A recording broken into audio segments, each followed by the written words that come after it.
Alright, welcome back, guys. So, I had what I thought was going to be an interesting conversation in the comment section with somebody, and it seemed to turn into a dead end, so I would like to extend the same invitation I extended to this person to everybody who watches these videos and decides that what I'm saying is bullshit. That's fair. You're welcome to do that. What I would like for you to do is link me proof that there is systemic racism in America or systemic racism in the police community against black people, right? So, on the video of Nastride Yumga, this person said, yes, I agree she is allowed to have that opinion, though it may be wrong. There are numerous statistical studies showing that black people are disproportionately being targeted by cops, and studies have shown that in a systematic problem that it is a systematic problem that plagues our country, and there are policies that can help correct this. Just because she is black herself and has not personally experienced any of the widespread systematic issues does not mean it doesn't happen. When all you are all anchoring on the fact that she's black and has an opinion that differs from the other blacks, yet it is yet is in concordance with your own racist beliefs. So would you rather we just completely ignore the data demonstrating systematic racial bias and violence and not help our brothers and sisters in this fight for justice? So, my initial reply was, link me one study where black people are targeted specifically for their skin color. I didn't even say based on police, but there is right here that disproportionately being targeted by cops, and studies have shown that is a systemic problem. Okay, so these are the three links he sent me. So let's go into them one by one. Is the evidence from racial bias shooting task studies a smoking gun? Results from a meta-analysis. This is it. This is the entire page, and you have all this stuff over here. So you go to click on highlights. That's what you got. Click on abstract. That's what you got. Click on keywords. That's what you got. Show full outline. Here's all the stuff that looks like it's in the study, but I can't access any of it, right? I click on this. Same thing. There's nothing here. So first, let me express that if you were going to try to prove your argument and I asked you to send me a link to something, send me a link to something that's relevant. Now, there is something here, but it doesn't prove the point, right? So, the long-standing issue of extrajudicial police shootings of racial and ethnic minority members has received unprecedented interest from the general public in the past year. To better understand this issue, researchers have examined racial shooter biases in the laboratory for more than a decade. However, shooter biases have been operationalized in multiple ways in previous studies with mixed results within and across measures. We meta-analyzed 42 studies investigating 5 operationalizations of shooter biases. 1. Reaction time without a gun, false alarms, shooting sensitivity, and shooting threshold, and relevant moderators. Racial prejudice, state level gun laws. This one with racial prejudice is really hard for you to measure, and I'm going to say nigh impossible. Anyway, our results indicate that relative to white targets, participants were quicker to shoot armed black targets by 0.13. I don't know what any of this math means, but like I'm assuming that when we're talking about point, like 95% would shoot faster, or maybe 5% would shoot fast. I don't know. So anyway, so our results indicated that relative to white targets, participants were quicker to shoot armed black targets, slower to not shoot unarmed black targets, more likely to have a liberal shooting threshold for black targets. In addition, we found that in states with permissive gun laws, the false alarm rate for shooting black targets was higher, and the shooting threshold for shooting black targets was lower than for white targets. These results help provide critical insight into the psychology of race-based shooter decisions, which may have practical implications for intervention, e.g., training police officers and prevention of the loss of life in racial and ethnic minorities. So, first off, they meta-analyzed 42 studies. So they didn't take all of these studies and all of the data relevant. They pick and choose what type of information they wanted to pull from these studies, which are these right here, right? You can't measure racial prejudice, right? And the only thing, if any of this is true, and there's no math to show it, there's no evidence of where they're pulling any of this from. It doesn't list the studies or anything else. I have no way to get to any of this. Look, I click on this meta-analysis. See, this is clinical trials, evidence-based medicine. This isn't for, see, pharmacological modeling and simulation. This has nothing to do with that article, right? So the only thing, if we just assume that what they're telling us is true, even though there's no evidence to suggest it, all it says is that people are quicker to shoot black people than they are white people. It doesn't say anything about it being the police, and it doesn't give any evidence to it being systemic, okay? So, boom. Let's debunk this link. Thanks, appreciate that. Good try. Now, social issues. A social scientific approach towards understanding racial disparities in police shootings. Data from the Department of Justice from 1980 to 2000. Okay, so we analyzed data from 213 metropolitan areas over a 21-year period and examined two possible reasons for the disproportionately high number of black suspects killed in police officer-involved shootings.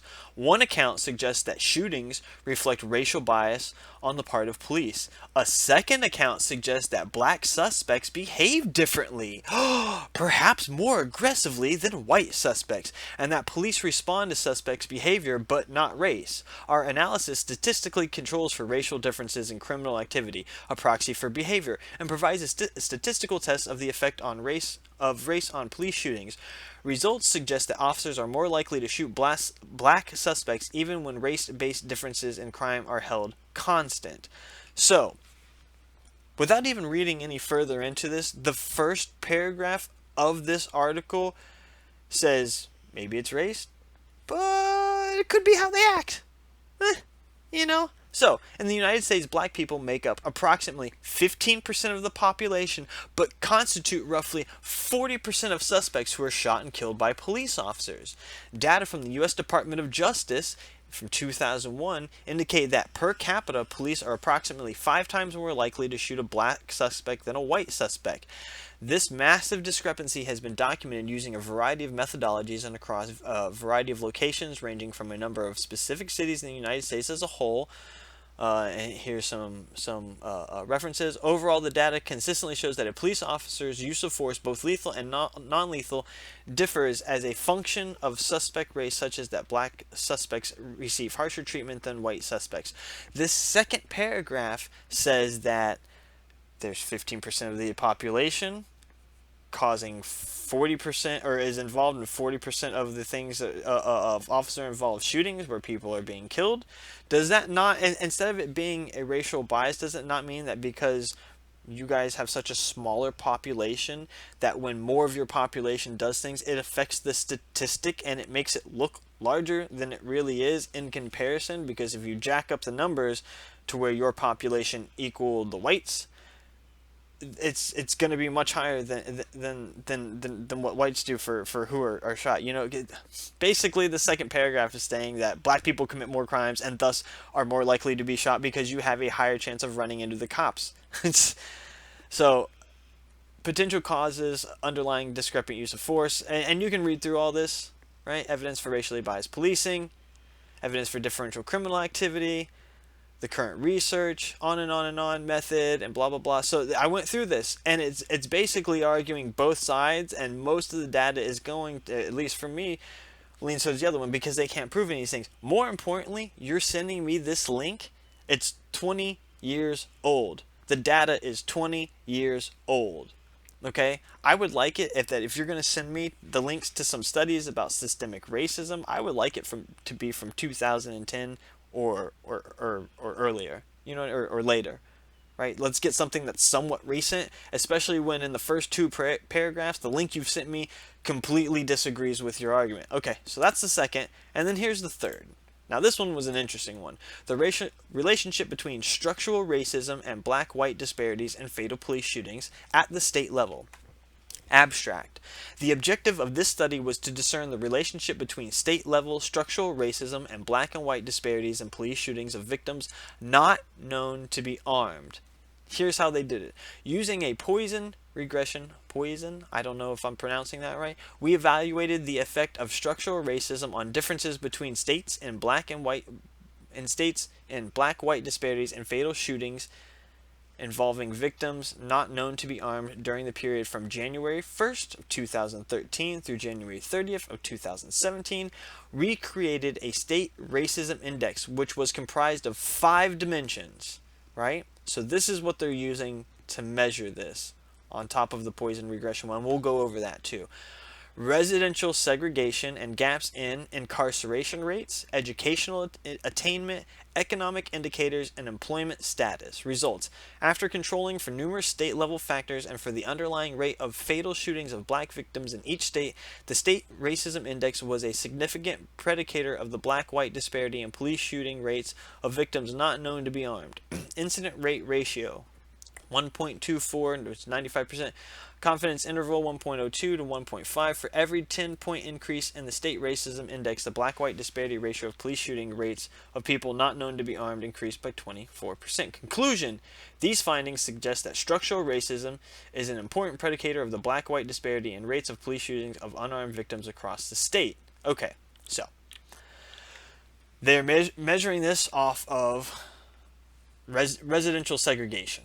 Okay, so they decided to pick and choose what area they pulled from so they can go to an area that's very specifically dense in a black population and pull the numbers that they want from there. So they're basically picking and choosing, again, the statistics that they want to include in this study. 2, incarceration rates. Okay, so which again statistically proves that there is a much higher portion of black people incarcerated compared to the percentage of the population that they represent, right? 15% are involved in 40 of the unarmed shootings in the U.S. in this time frame. Well, think of how many black people are involved in all the other crimes, okay? So, incarceration rates. Educational attainment. There is nothing that proves that the education you get is based on your race. Black and white people go to public schools and private schools just the same. If your parents have the money to send you to private school, they'll send you. If your parents have the money and you're not accepted, it doesn't have anything to do with race. It may be because they don't want you there. Maybe their enrollment is full. Maybe you don't meet certain criteria that they want, like you don't have enough extracurricular activities, or your grades aren't high enough. And even for something as small as like elementary school, they look at that stuff for private schools, right? So educational attainment, I don't see how that's really relevant, except for the fact, unless you're going to say that people who have lower IQ are more likely to be involved in a police-involved shooting. So you're what, calling black people dumb? All right. Economic indicators. Well, no one's holding any black people back. So when you're using an economic indicator to measure your study based on how much money someone makes, the amount of money that they make isn't based on the race. So you're taking a factor, adding it into your study that has nothing to do with what the study's about. It doesn't make, and then you have employment status right after that, which I would assume just ties into economic indicators. So all of these things, they don't tie into race in the way that they, except for how they want to pick and choose it, right? And then let's go on to this, right? Let's read this. All right. In statistics, Poison regression is a generalized linear model, right? So you see how everything is on either side, and they just draw what is the in-between line for the curve, right? So is a generalized linear model form of regression analysis used to model count data and contingency tables. Poison regression assumes the response variable y has a Poisson distribution and assumes the logarithm of its expected value can be modeled by a linear combination of unknown parameters. A Poisson regression model is sometimes known as a log linear model, especially when used to model contingency tables. I don't know if you guys picked up on this, but there are 3 words here that I really don't like. Poisson regression assumes, right? Assumes, right? Unknown parameters, two assumptions and an unknown. So this is the statistic model that you want to use to the data that you're pulling out that doesn't actually address systematic racism in any of these institutions or systems that you want to talk about. So, no, unfortunately, these three things that you sent me, they don't make any sense. And what's funny is I debunked them one by one, and I haven't heard a response back. So, I encourage you, if you disagree with me, if you think that there is systemic racism in policing towards blacks and education towards blacks and your ability to get a job as a black person and your ability to buy food as a black person, to gain housing as a black person, if you have a study, link it to me and I'll look over it. And if I actually think that what's in the study is right, I will definitely say something. Alright guys, we'll see you in the next one.